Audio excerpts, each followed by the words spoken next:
शिक्षा विभाग के नए फरमान से शिक्षकों में नाराजगी। आखिर हिंदू त्योहारों को क्यों छुट्टियों के लिस्ट से घटाया? सुशासन बाबू की सरकार ने रक्षाबंधन से लेकर महापर्व छठ तक को हटाया। बिहार में नीतीश सरकार में कई तरह के प्रयोग अक्सर देखने को मिल जाते हैं। वहीं ये तालमोल इसलिए भी नियमों में बैठाए जाते हैं ताकि आने वाले समय में उन्हें किसी तरह का फायदा पहुंच सके। लेकिन हाल ही में नीतीश सरकार में शिक्षा विभाग को लेकर बदले गए नियम और लिए गए नए फैसलों से लोगों में इतनी नाराजगी है कि आने वाले समय में इसका प्रभाव शायद नजर भी आएगा।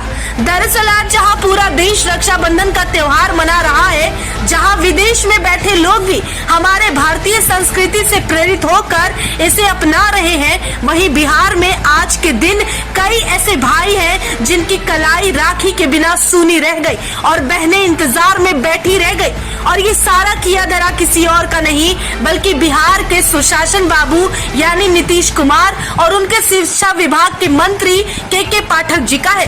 बिहार के सरकारी स्कूल में छुट्टियों को कम करने वाला मामला तूल पकड़ चुका है और इस पर अब जमकर राजनीति भी हो रही है। राजनीति से गर्मा गर्मी इतनी बढ़ गई है कि लोग अब अपनी बयानबाजी भी दे रहे हैं। लेकिन सबसे बड़ा सवाल है कि रक्षाबंधन से लेकर छठ जैसे महापर्व तक की छुट्टियों को आखिर शिक्षकों की छुट्टी वाले लिस्ट से क्यों हटाया गया है?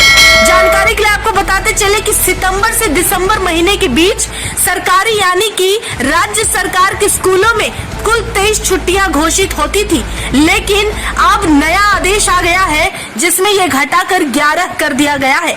अब ऐसे में के पाठक जो शिक्षा विभाग के निदेशक हैं, उन्होंने अपने आदेशों को लेकर कहा है कि छुट्टियां रद्द इसलिए की गई ताकि कम से कम 220 दिन की पढ़ाई बच्चों को मिल सके। आपको बता दें कि इस पर विपक्ष यानी कि बीजेपी ने नीतीश कुमार पर निशाना भी साधा है और उन्हें हिंदू विरोधी करार भी दिया। बिहार के सरकारी स्कूल में छुट्टियों को कम करने वाला मामला इतना बढ़ा है कि अब इस पर सियासत भी तेज हो चुकी है।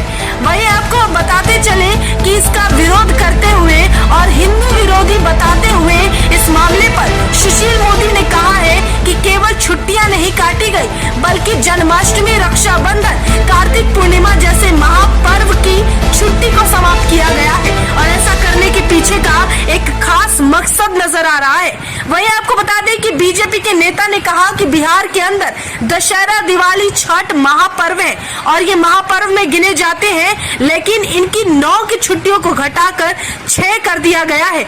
छुट्टियों को इस तरह से घटा दिया गया और छठ में केवल 2 दिन की छुट्टी दी गई है और ये हिंदू विरोधी मानसिकता को साफ तौर पर दर्शाता है। साथ ही सवाल ये भी उठता है कि मोहम्मद साहब के जन्मदिन और चिल्लम की छुट्टी क्यों है, उस पर छुट्टी क्यों नहीं हटाई गई? क्या उस दिन बच्चे पढ़ाई नहीं कर सकेंगे? अब देखना होगा कि आने वाले समय में इस नए आदेश और नए लिए गए फैसले पर क्या प्रभाव नीतीश कुमार सरकार और उनकी पार्टी पर पड़ता है।